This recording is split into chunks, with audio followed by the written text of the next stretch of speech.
नमस्कार, आप देख रहे हैं अपना बिहार। आपके साथ मैं हूं शिप्रा झा। पटना में मेट्रो की सुरंग मौत की सुरंग बन गई है। ऐसा दर्दनाक हादसा हुआ कि मौत के मुंह में 2 मजदूर समा गए।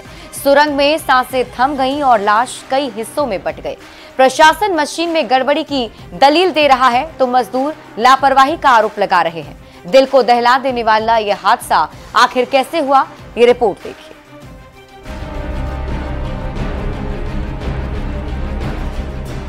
राजधानी पटना में मेट्रो के निर्माणाधीन टनल में सोमवार की रात ऐसा हादसा हुआ जिसके बारे में सुनकर लोगों के रोंगटे खड़े हो गए।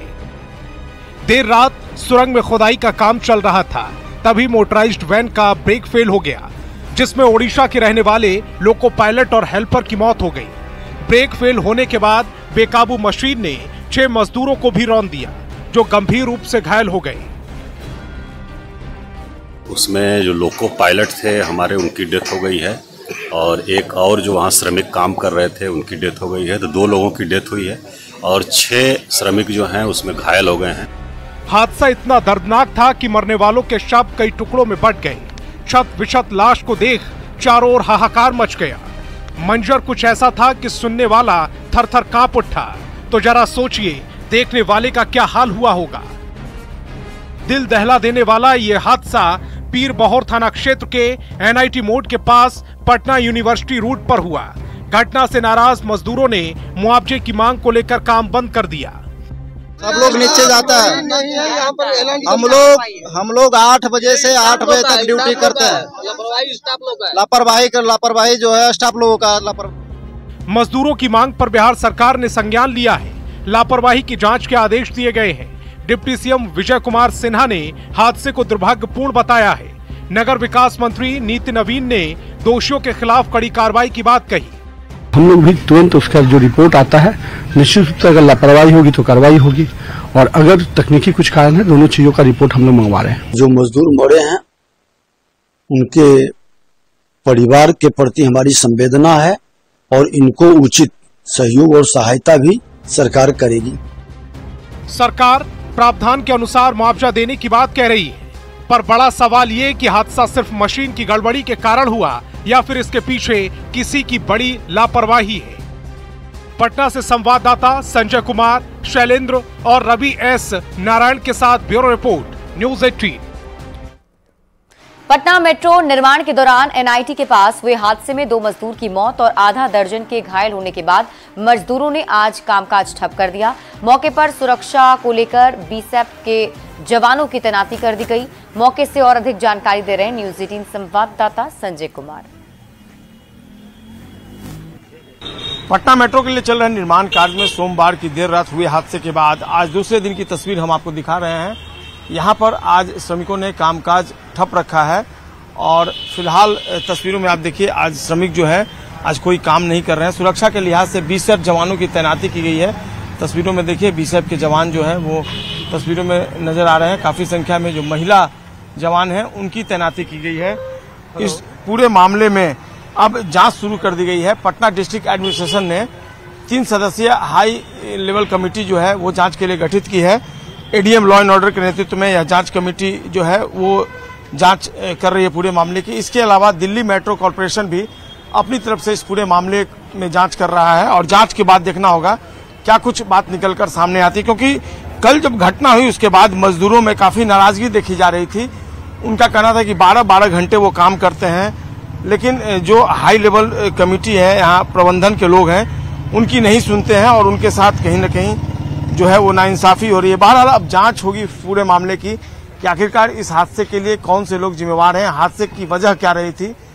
इस घटना के बाद श्रमिक काफी दुखी हैं, उनके मन में अपने साथी के खोने का गम है और यही कारण है कि आज श्रमिकों ने अपना कामकाज बंद रखा है। कैमरा पर्सन दीपक के साथ Sanjay Kumar, news 18 Patna. Patna metro construction site पर हुए हादसे की जांच शुरू हो गई है। दिल्ली मेट्रो की टीम भी पहुंच चुकी है। नगर विकास मंत्री नितिन नवीन ने कहा कि हादसे में शिकार लोगों को दिल्ली मेट्रो की तरफ से 5 लाख रुपए की सहायता राशि जो है वो दी जाएगी। साथ ही जिस एजेंसी में काम कर रहे थे उसकी तरफ से 5 लाख रुपए की मदद मिलेगी। पटना DM के नेतृत्व में जांच शुरू हो गई है। साथ ही जांच रिपोर्ट जल्द ही सौंपने को कहा गया है। 5 लाख रुपया दिल्ली मेट्रो देगा दोनों मृत को, जो अभी इलाज हो रहा है उसकी पूरी चिंता दिल्ली मेट्रो पटना मेट्रो कर रहा है, जो अभी ट्रीटमेंट चल रहा है 3 लोगों का। साथ ही साथ जो डीएम की कमेटी बनी है, डीएम ने जिसको जांच के लिए भेजेंगे, उसमें एक लेबर सुपरिटेंडेंट भी हैं, ताकि वो भी असेस करेंगे कि किस लेवल का लापरवाही नहीं क्या रहा, और उसके बाद प्राइवेट कंपनी जो काम कर रही है उसको भी निर्देशित किया गया है कि उसको भी उस लेबर के परिवार को मुआवजा की राशि अलग से देनी होगी। बिहार एनडीए में एकजुटता के सवाल पर बवाल मचा है। आरजेडी सांसद मीसा भारती के बयान पर सियासत गर्मा गई। विपक्ष एनडीए के सहयोगियों पर सीएम नीतीश कुमार के निमंत्रण को नजरअंदाज करने का आरोप लगा रहा है, तो दूसरी ओर मीसा भारती के बयान पर भड़की बीजेपी महागठबंधन में भगदड़ मचने का दावा कर रही है। क्यों मचा है मीसा भारती के बयान पर बवाल, ये रिपोर्ट देखिए।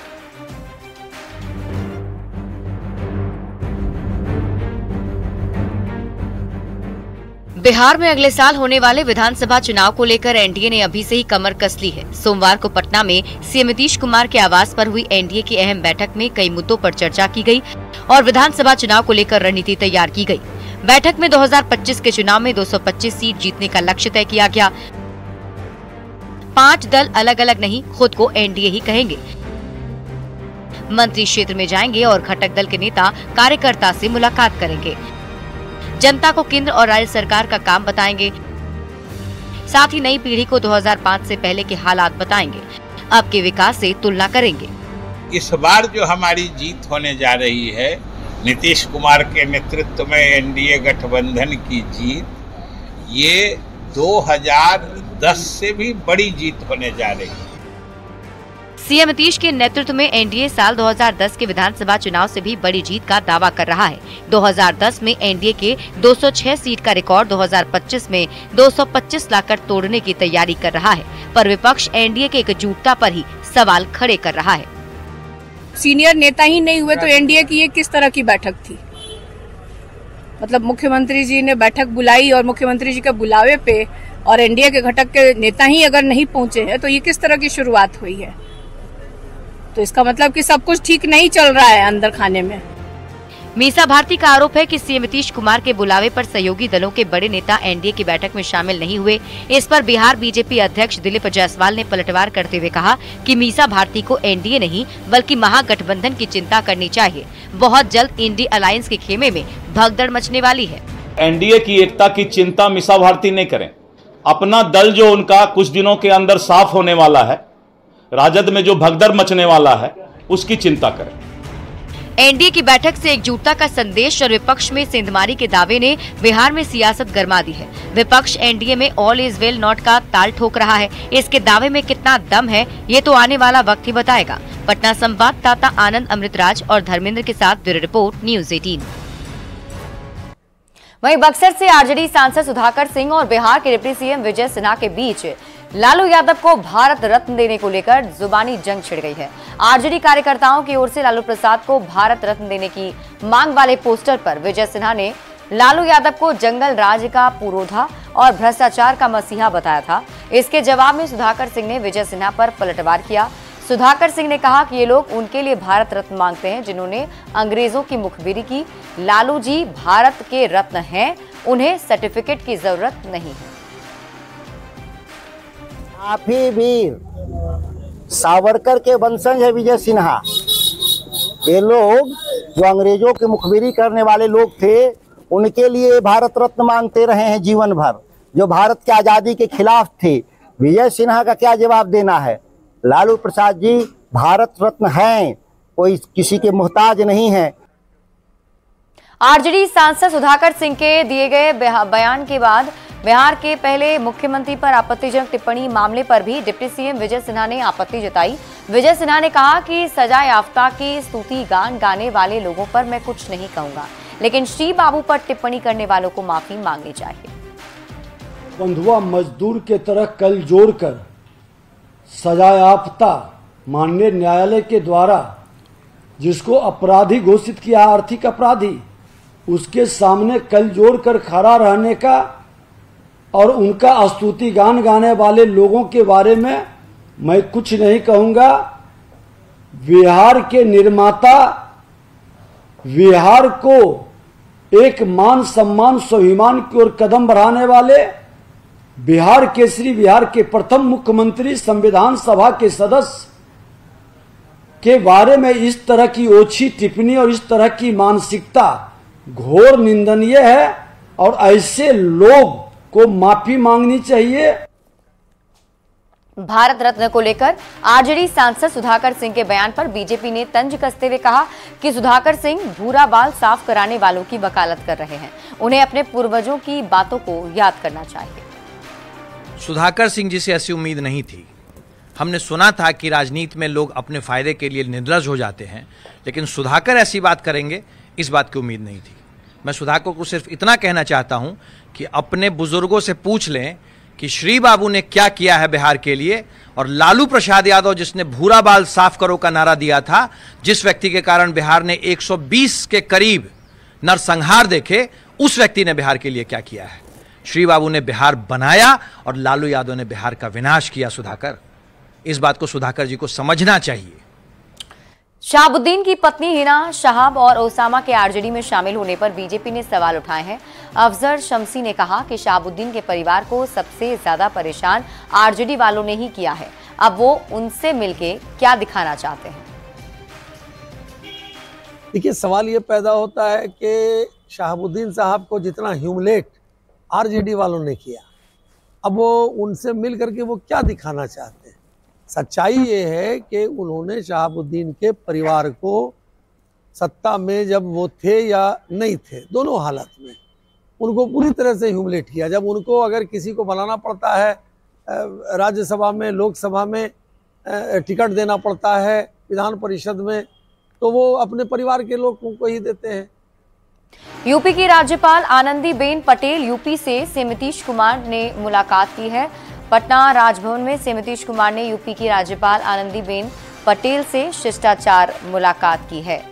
आपको बता दें कि यूपी की राज्यपाल आनंदीबेन पटेल पटना पहुंची थी, जहां उनकी मुलाकात मुख्यमंत्री नीतीश कुमार से हुई है। तस्वीरें आपके टीवी स्क्रीन पर आपको दिखा रहे हैं।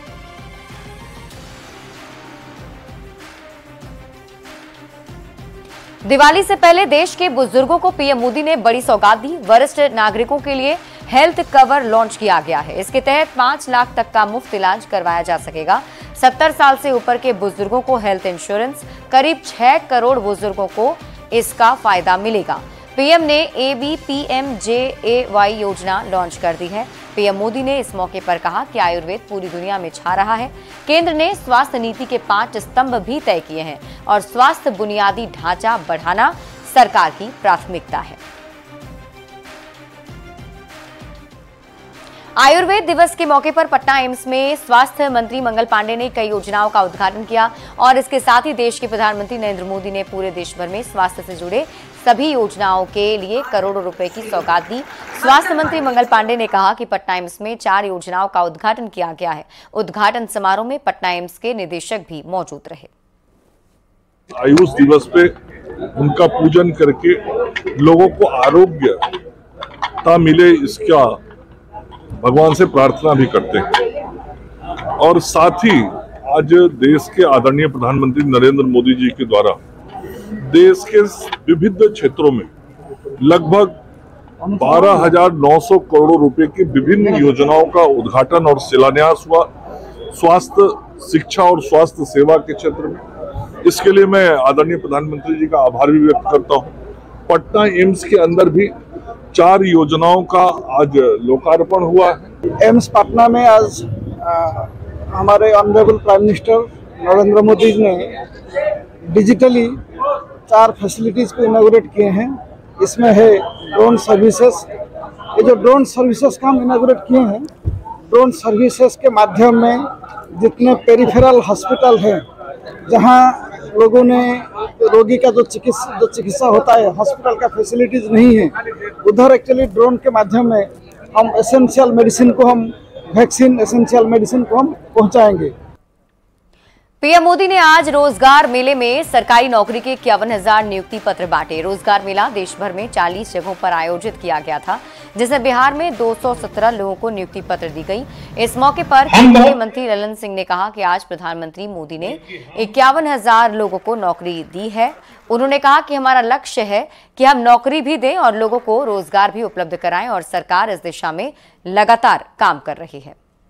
आदरणीय प्रधानमंत्री जी ने वर्चुअल के माध्यम से पूरे देश भर में 51,000 नौजवानों को सरकारी नौकरी का नियुक्ति पत्र जारी किया है और बिहार में यहाँ 217 लोगों को नियुक्ति पत्र दी गई। और आदरणीय प्रधानमंत्री जी का भाषण आपने विस्तार से सुना है। रोजगार के सृजन की दिशा में जो अलग अलग क्षेत्रों जो काम हो रहा है उसकी विस्तार से आदरणीय प्रधानमंत्री जी ने